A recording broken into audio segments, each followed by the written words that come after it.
La semaine, elle se déroule bien et elle se termine bien. Je veux dire qu'il n'y a rien à signaler de méchant, sauf que je continue ma réflexion par rapport à cette élection qui nous attend cette année et qui pourrait être l'élection de la délivrance. Si nous tous, collectivement, nous qui détenons chacun et collectivement le pouvoir de dire à Monsieur X, c'est toi qui vas gérer ce pays pour nous cette année, à partir de cette année et pendant 7 ans. C'est un problème important et qui amène chacun d'entre nous à réfléchir. Parce qu'en fait, quand vous irez voter, vous aurez à répondre à une seule question. Est-ce que je veux que le Cameroun de demain soit comme celui d'hier et d'aujourd'hui? Est-ce que ce que j'ai déjà vécu les autres années, les autres septennats, me convient, m'épanouit, me donne de l'espoir pour des lendemains meilleurs? Si la réponse à ces questions est non, il faut dire alors je m'en vais voter pour que ça change, pour que ce que j'avais demandé à celui qui est là maintenant, et voyant ce que nous voyons, vivant ce que nous vivons, eh bien qu'on puisse donner à un autre Camerounais qui aura été candidat la possibilité de faire aussi quelque chose pour son pays. Et il entend le faire pour que l'enfer d'hier soit un triste souvenir et rien qu'un souvenir lointain. Donc, les enfants, je vous dis que ça, c'est des questions et des réflexions qui me préoccupent énormément. Et je suis en train de voir comment, ensemble, nous pouvons répondre à ces questions et adopter l'attitude la plus responsable au moment où le mandat du président Biya se termine, ce dernier septennat se termine. Parce qu'il en a eu, combien? 8 pendant des décennies. Il faut répondre à ces questions sans complaisance. Parce qu'à cause de toi, à cause de moi, nous pouvons envoyer le Cameroun en enfer. Nous pouvons envoyer nos enfants hors du pays s'ils sont vivants, ou dans le pays transformé en un enfer. Ce n'est pas plus compliqué que ça. Vous aurez à répondre à ça. Est-ce que je veux qu'on continue comme on a toujours fait là? Est-ce que je vais regarder devant pour chercher devant des gens et des femmes qui regardent aussi devant et qui ont la même envie que moi, une envie patriotique, avance et continue à être le major de sa classe? Il a parfois été, mais nous voyons qu'il est de moins en moins. Et ça doit vous interpeller plus que moi. Parce que moi, mais vous avez un boulevard. Donc moi, je vais me plier à ce que vous voulez. Si vous me dites on ne change pas, moi seul je ne peux pas changer. Moi aussi, je vais aller voter pour qu'on ne change pas. Mais ce sera à vous de vous dire, parce que moi je suis là pour vous accompagner. Je n'ai plus rien d'autre à faire que vous accompagner et vous dire à l'oreille, attention les enfants, ça peut nous amener ici. Ça peut nous amener là.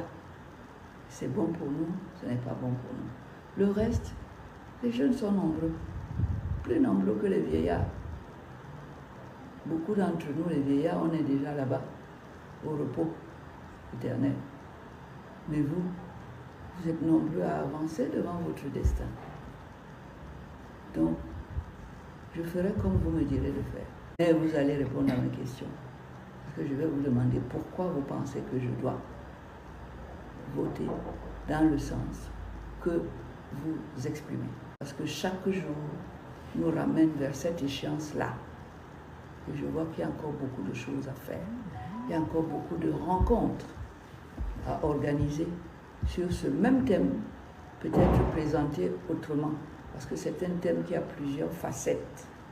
Et il faudrait qu'on ait examiné ces facettes ensemble, qu'on ait réfléchi là-dessus et qu'on trouve des réponses et des directions qui nous permettent d'aller vers le paradis au Cameroun. Pas fuir, mais aller vers le paradis au Cameroun. Voilà. Merci. Alors, Maître Alice, depuis plus de 40 ans, le Cameroun est dirigé par le même chef de l'État. Certains disent même qu'on devait inscrire Paul Biya dans le Guinness des records catégorie président éternel. À l'approche des élections de 2025, pensez-vous que le peuple camerounais croit encore à la possibilité d'un changement réel ou est-ce que tout le monde a juste baissé les bras? Non, je ne peux pas dire que les Camerounais ont baissé les bras. Pas du tout. Parce qu'on ne se rencontre pas, on ne change pas. Moi, je souhaite que lorsque, ici, vous, mes enfants qui êtes ici avec moi, vous m'avez permis de leur envoyer un message et d'attirer leur attention sur la situation et même d'exprimer ma propre position, je voudrais que ce soit des rencontres qui se font régulièrement sur cet ordre du jour-là. Qu'est-ce qu'on fait pour notre pays qui connaît son année électorale en 2025? Nous voulons continuer comme on l'a toujours géré, continuer à donner à la même personne la gestion de tout seul comme il a fait, ou bien nous pensons qu'une autre voie est possible. Si oui, chacun va la trouver et chacun va savoir comment voter. Mais on aura déjà discuté sur les grandes lignes qui permettront à chacun de voter en responsable qui sait que ce pays appartient à des millions de Camerounais, pas à lui seul. Voilà. Alors, chaque fois qu'il y a élection au Cameroun, c'est le même film. Inscription douteuse, urne bourrée et les résultats connus d'avance. Maître Alice, est-ce qu'on assiste à une véritable élection ou juste à une pièce de théâtre mal jouée? Comment cette fraude s'organise-t-elle? Écoutez, c'est à nous de faire un état des lieux, hein. C'est-à-dire dire, mais pourquoi j'ai échoué tant de fois? C'est la première question. Pourquoi ai-je échoué tant de fois? Pourquoi me suis-je trompé pendant 40 et quelques années? Mes parents, depuis moi-même aussi. Et demain, d'autres jeunes, parce que dans 7 ans, il y a des gens qui vont passer de l'adolescence à l'âge adulte et qui vont aussi voter. Qu'est-ce que nous devons faire? Comment, sur quels critères allons-nous choisir la personne à qui nous allons confier un pays qui nous est commun? Des intérêts qui sont communs, des intérêts de liberté, de démocratie, d'épanouissement, d'équipement de notre pays, de développement et de bonne réputation à l'extérieur pour attirer des investisseurs qui vont nous permettre de trouver du travail à tous nos enfants. Voilà les questions qu'il faut se poser. Est-ce qu'on peut répondre favorablement à toutes ces questions-là si on maintient la même gouvernance avec quelqu'un qui est en train de perdre ses forces? Voilà, parce que ça aussi c'est une réalité. Je suis bien placé pour le savoir. Je sais très bien qu'avec le temps, je n'ai pas la même vivacité que lorsque les autres élections se passaient. Moi, je suis persuadée qu'à 80 ans, c'est ma dernière élection. Mais je voudrais m'assurer que vous êtes conscient de l'important. Je ne vois pas en rêve que ce sont des dossiers concrets que vous devez étudier concrètement en disant qu'est-ce qui a marché, qu'est-ce qui n'a pas marché, pourquoi ça n'a pas marché. Est-ce qu'en mettant la même personne que nous connaissons aujourd'hui, nous connaissons ses points forts, ses points faibles, est-ce qu'en votant pour lui encore, là, est-ce qu'on aura fait changer les choses? Est-ce qu'on les aura fait évoluer? Est-ce qu'on les aura fait reculer? Si oui, pourquoi? Et qu'est-ce qui nous oblige à faire la même chose si nous sommes convaincus que cette même chose, c'est un échec? D'accord. À présent, parlons de l'ECAM et de sa confiance dans le système. Maître Alice, l'ECAM, qui devrait être l'arbitre neutre du match électoral, est perçu comme l'équipe elle-même. C'est un peu comme si l'entraîneur, les joueurs et l'arbitre portaient tous le même maillot. Peut-on vraiment compter sur l'ECAM pour organiser des élections libres et transparentes en 2025? C'est sûr qu'on ne peut pas compter sur l'ECAM pour organiser des élections qui vont respecter le vote du citoyen. Parce que l'ECAM n'a pas été fait pour ça. Vous lisez la loi électorale, vous verrez que l'ECAM a été fait pour favoriser un candidat, le même. Et on a nommé des gens qu'on connaît bien. Soit ils ont travaillé pour le RDPC, soit ils ont travaillé pour la haute administration. Et donc, ils ont eu un maître. Et c'est ce maître qui est encore au pouvoir et qui les a nommés là. Mettez-vous à leur place. Vous faites comment?